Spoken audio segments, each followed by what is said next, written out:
So here we are, just a few days before Christmas, not very long before the end of the year, and I hope it's been a good year for everybody. It's certainly been an interesting year for me. I started this channel 8 or 9 months ago, just with the intention of being able to chat with some other channels, and after several months of that, kind of got the idea of maybe contributing something myself, and here we are. It looks like I've had my first tag now. It's interesting. I've watched other people with tags, and it's usually something that involves having to be outside doing something, and this is actually a real easy one in the sense that I can sit indoors. But it's a very difficult one because the tag is to choose 2 of the videos that I have made that are my favorites, is I think the way it was worded. Bushcraft, survival, it's all just part of the love of the outdoors. It's also about sustainability. It's not just enough to survive. And so I tried to pick videos that kind of represented that.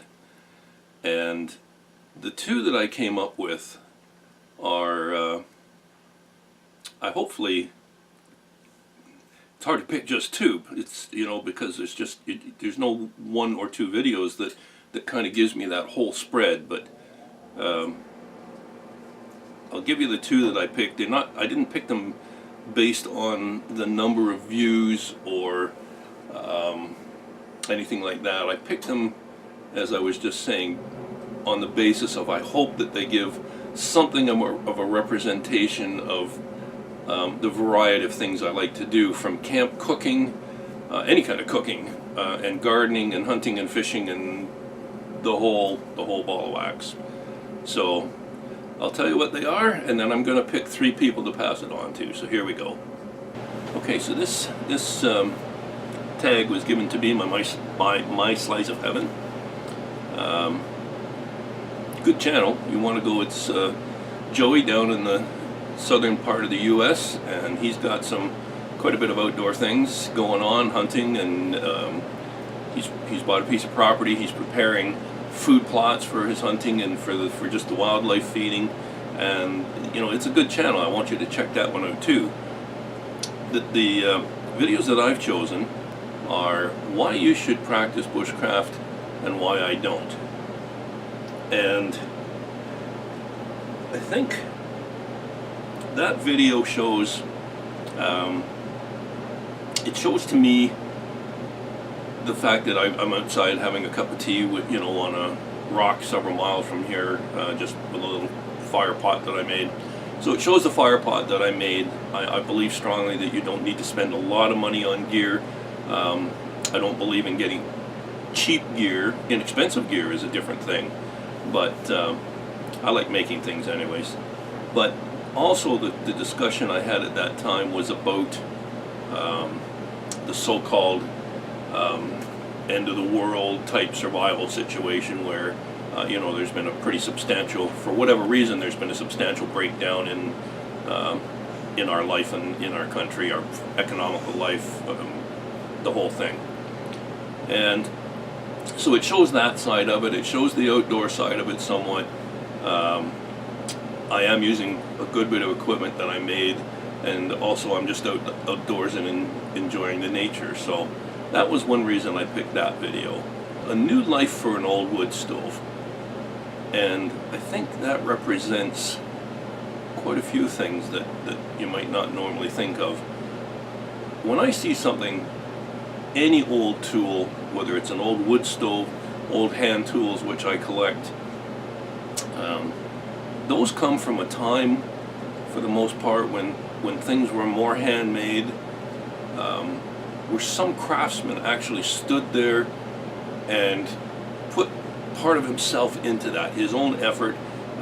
Jobs were done with saws and files and hand-operated lathes perhaps, but none of this assembly line and computerized robotics and all that stuff. So I think, I know it sounds kind of wacky, but I think they breathe kind of a bit of soul into that piece of equipment. Hanging on my wall right there, I've got a draw knife, and it's stamped with the manufacturer's name, and the date is 1832. And I use that tool. It's in excellent condition. I was fortunate to find it in good shape, and I use that tool pretty frequently. And every time I have it in my hands, I can't help but think, you know, about the person who made it, but also about how many different people have used that tool, you know, in the last 100 and way over 100 years, almost 180 years or whatever it is. So, plus I like restoring those things when they need it. That wood stove was a good old Fisher wood stove. It was a really solidly built wood stove. And when I first saw it, it was sitting out in somebody's yard. It was raining. The thing had been sitting out there obviously for quite some time. There wasn't so much as an old ratty tarp over it or anything. It was just sitting out there getting soaked in the rain and whatever other elements were hitting it every other day. And you know, it just seems such an awful shame. There's a piece of useful stuff that could really be of value to somebody, and it's just sitting out there. So I approached the people who had the property there, and they had no intention of doing anything with the old stove, so I got it, bought it, and brought it home, and part of the video is restoring that stove. And actually there's another video in there which shows me, well, I think that video shows the first fire. The next video that I made, including the stove, showed me cooking on it. So, you know, these things, they just mean a lot to me anyways. So I think those are the two picks that I've made. I hope if you haven't already seen them that you might click in and check them out. Check them all out if you've got the chance, and hopefully that'll work out and you'll see something that you like.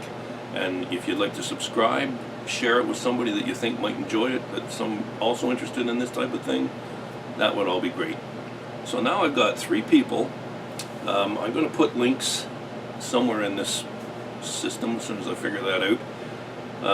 The first one is Bushcraft Bites, and his name is Paul. He's a young fellow just like me.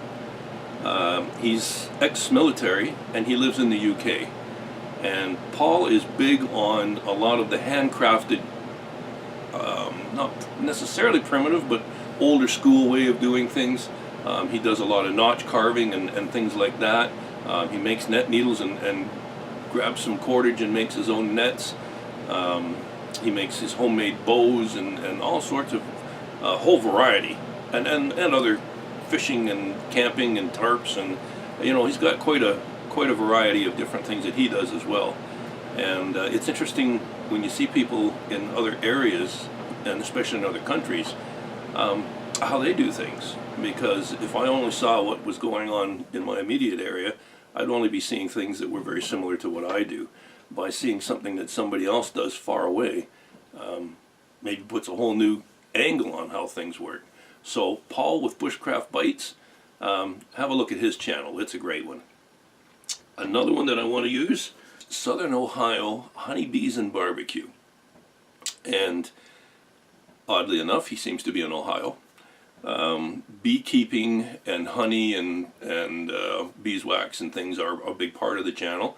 He also does some fishing, but this guy is the smoker and barbecue guru, especially smokers. He's built his own smokers, and don't mean just a barrel smoker. I mean, these things are high tech, and he's big into that stuff. And boy, if you want to make yourself hungry, that's the channel to watch.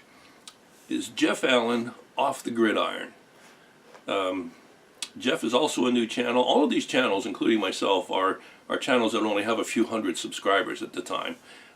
Most of us have been less than a year. The same with Jeff. He's a school teacher.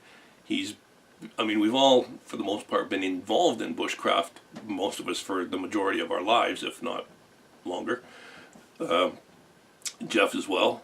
But he takes his children out. They work together and help him on building their shelters. He makes some of his own equipment as well, and he's got a great channel going on there. And I really like to see the fact that he's really encouraging his children And hopefully everybody will do that, because they're the future of our planet. If we don't love something as a people, it's our nature that if we don't love something, we don't tend to put any value on it. And so we have to learn to love this planet, have our kids learn to love this planet. If they value it and they love it, they'll take care of it. And hopefully that will change. So I'm going to put these 3 videos up, and please check them all out. They've all got some good stuff. They're all a little bit different.